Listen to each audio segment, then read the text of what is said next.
Ladies and gentlemen, behold the outcast, the creepy and depraved, the bizarre creations not meant for the normal world. Embrace the twisted weirdness of freak show cinema. Since I first started this series, I got a fair amount of people asking me to talk about the brave little toaster. Really? The brave little toaster? The 1987 Disney film about an animated toaster and his friends searching for their long-lost owner.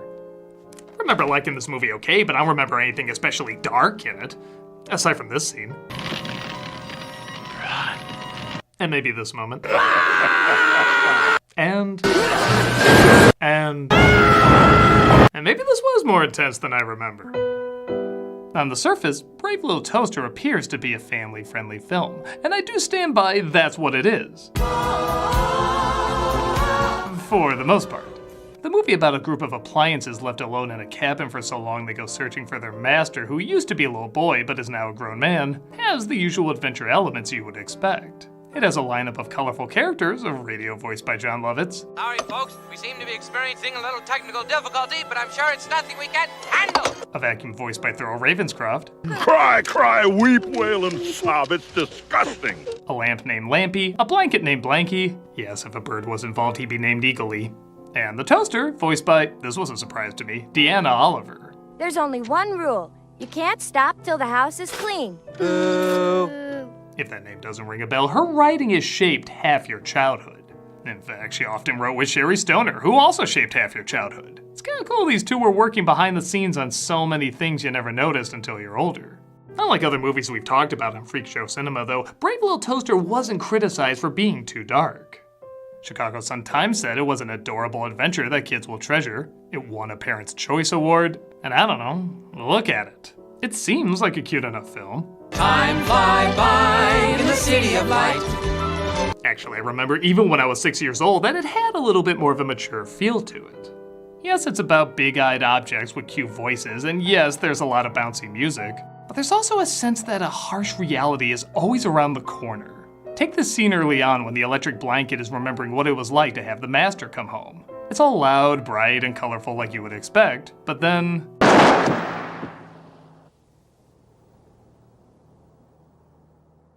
Now that's not a scary scene, but it is a rough one.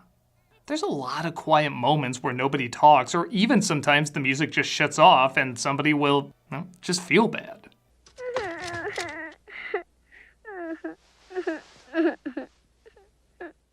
It creates a relatability for kids, like they know it's not gonna lie and say everything is just great all the time. When something happens that's a downer, it's gonna take the time to let it feel like a downer. It even starts off on kind of a harsh note. The air conditioner, played by Phil Hartman doing a Jack Nicholson voice. Hey, I'm real scared there, Kirby. What are you gonna do, suck me to death? I guarantee you Hartman improvised that. This is the guy who wrote for Pee-wee. Now, Pee-wee, there's two things missing from this drawing. Two things a sailor always looks for on a mermaid. A belly button and a watch. He says it's pointless for them to go look for the master. I can't help it if the kid was too short to reach my dials. He cracks because he wasn't given enough attention by the master and essentially blows himself up. I like being stuck in this stupid wall. It's my function. He is inside with us.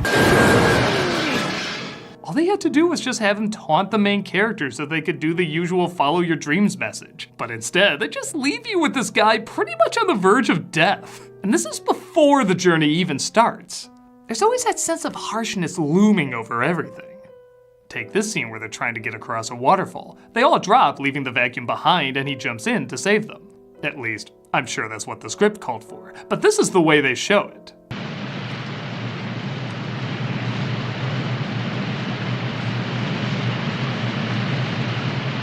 It's like they want to trick you into thinking everybody's dead and he's just left alone forever.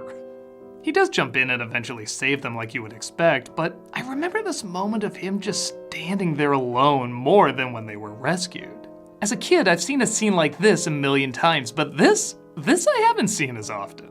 It's not needed for the story, you could cut it out and miss nothing essential, but it makes the stakes feel so much higher. Little moments like this are what help makes the film unique. With that said, it is mostly happy moments. There's upbeat songs, cute one-liners, colorful characters they discover. A lot of it is business as usual. And if you're like me, you don't remember these moments as much. They're done fine. I mean, the characters are likable enough, and it goes the route you would think a movie like this would go. The film could totally have a pass if it kept this attitude all throughout. Because it is what I think everybody would expect. When the movie wants to go dark, though, it doesn't just go foreboding, it goes straight up horror film. First they enter the woods and discover some scary looking trees. Okay, that's not too bad. But it all goes hardcore when the toaster has a dream about his young master. No. It seems pleasant enough, but again, there's always that feeling, something's coming, I'm grabbing my teddy bear to squeeze. And suddenly, you're greeted with this. Run. That's when you look down and realize your teddy bear now looks like this. The backgrounds get distorted, everything tries to kill him, he's dropped into a bathtub, and then he wakes up. What the hell was that? I know, right? None of this even plays into the story. I guess you could argue the drop into the tub might tie into sacrificing himself later. Oh yeah, we'll get to that. But in terms of story, this is another scene you could cut and not miss anything important. It just gives the film an edge that, I don't know, is kind of welcomed in something as unassuming as this. Keep in mind too though, this is 40 minutes into the movie. A lot of it really is just the characters being cute and getting into antics. So when something this intense does pop up, it is a legit surprise. But it's also not out of place. If this was the only scene like this, it would be odd, but there are several more. After the blanket gets blown away in a storm, the lamp forcefully gets struck by lightning so they can get power again, and they all nearly drown to death in, again, a rather intense moment. Blanky, I'm not scared. Death is just a warm sleeping bag trying to strangle you. They're saved by a repairman, or so they think. They're taken to a spare parts shop, in his monster truck. Because I'll raise you more random. And all the broken appliances are like something out of a horror movie, right down to the overhead lamp doing a Peter Lorre impression. He even does the little laugh at the end like a lot of impressions do. Use it in good health while you still can. They make me laugh. They realize they're not so safe when a customer asks for a blender motor.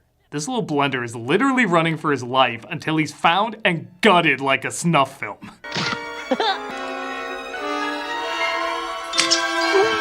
This is like Johnny No. 5 getting beaten in Short Circuit 2. If any part of this thing was human, this would be a hard R.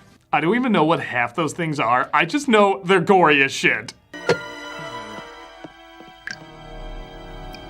In fact, I think I need a minute.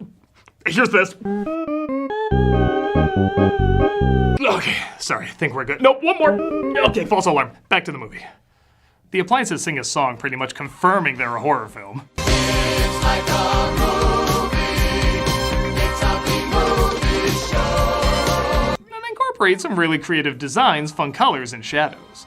After the radio gets picked up to be gutted next, the appliances band together and decide to break some rules to scare the shit out of him.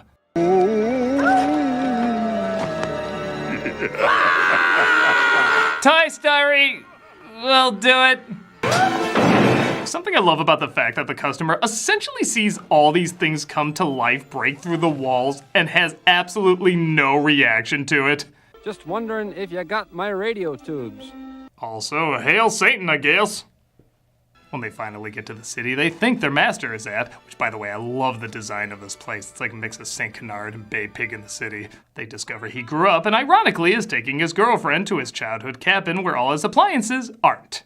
When they get to his apartment of animator in-joke number kajillion, the new appliances don't like them and send them to the dumpster to die. They're sent to the local garbage dump where once again, something is trying to kill them.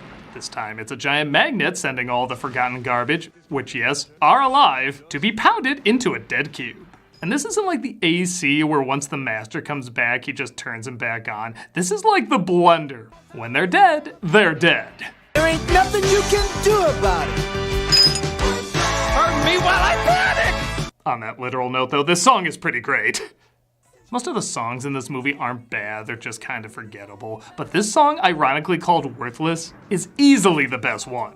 It's super catchy, the lyrics are clever, and as you'd imagine, it's pretty damn dark. I come from Casey, Missouri, and I got my kicks out of Route 66. Every truck stop from Butte to MO. They all sing about how they used to be valued until they were abandoned, and now their last words are frantically singing about how they used to have it all. Once took a Texan to a wedding. He kept forgetting his loneliness, letting his thoughts turn to home and return. No, really, this song needs a lot more love. Oh, maybe it just needs a little more love then. Actually, okay, I'm glad I'm not the only one who loves this song. But after that happy tune of death, the master finds the appliances there after the TV recommends he goes to the dump to save them. What about Rooney's down on 53rd? This just in. Rooney's vacuum's found to be carcinogenic in recent lab tests. So I get the idea the TV is altering the picture to save them all, but a part of me always wondered if somehow that was affecting a real person being filmed. Welcome to the 6 o'clock news, our first story. Your appliances are gonna be killed in the city dump! Hurry! Now whether. This builds up to the climax that, you guessed it, is pretty damn intense. The magnet tries to get all the appliances squashed down. He's surprisingly a good villain because he never talks, you have no idea what his deal is. You just know he wants them dead and will even sacrifice a human life to do it. And that's exactly what happens as the master gets stuck in the rubble and is about to be destroyed along with the rest of them.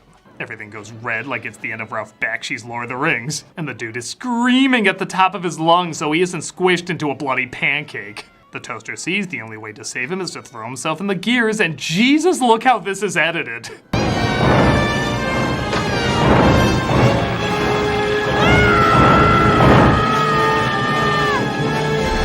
This is how a Cronenberg movie ends.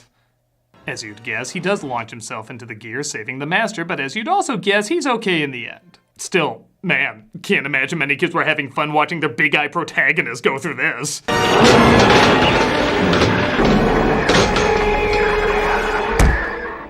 At the end of the day, though, all the appliances are fine and they're all reunited in a happy ending. You're all a bunch of junk. So yeah, okay, I guess that was a little much. I guess when I think back on the film, I do remember the darker scenes a lot more. I just don't remember there being a ton of them. Like I said, the first legitimately scary moments are about 40 minutes in, and there's only a handful that are spread out throughout the rest of the film. Compare this to, say, Coraline or Return to Oz, where there's either something scary or messed up around every corner, and you can see the difference. However, I will give credit, even though the film isn't always dark, it does usually have kind of a tough tone. It's kind of like saying Little Red Riding Hood is a really dark story. It depends on what you focus on.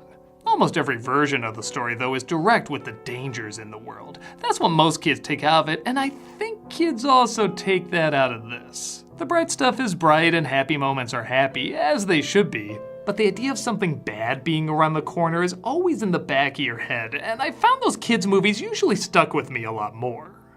For a story that almost by design has to talk down to you, it doesn't talk down to you too much. It lets you know you're not always safe, so that when you do get to the pleasant moments, you enjoy them all the more. And much like a lot of the films we talk about on here, it really is the characters that anchor us to everything. Okay, they're not phenomenal or especially deep characters, but they're charming and likable enough. You want to see them get to their master, and you're willing to get through the hard stuff because it makes their connections to the ones they love all the stronger. I'm not gonna act like this is one of the great animated films, but it is much better than it has any right to be. The animation is smooth, the expression's on point, and everything is exaggerated in a way that's memorable, especially the freaky moments. The happy moments are there too, but I think the rougher moments are the ones we find ourselves appreciating more. It is interesting commentary too that the film where they go to a different planet isn't nearly as scary as the one where they just stay on Earth. For a movie that did not need to try that hard, both the excitable kid in me and the sick, twisted adult in me is glad they did. I'm the nostalgia critic guy, remember? So you don't have to. What are you gonna do, suck me to death?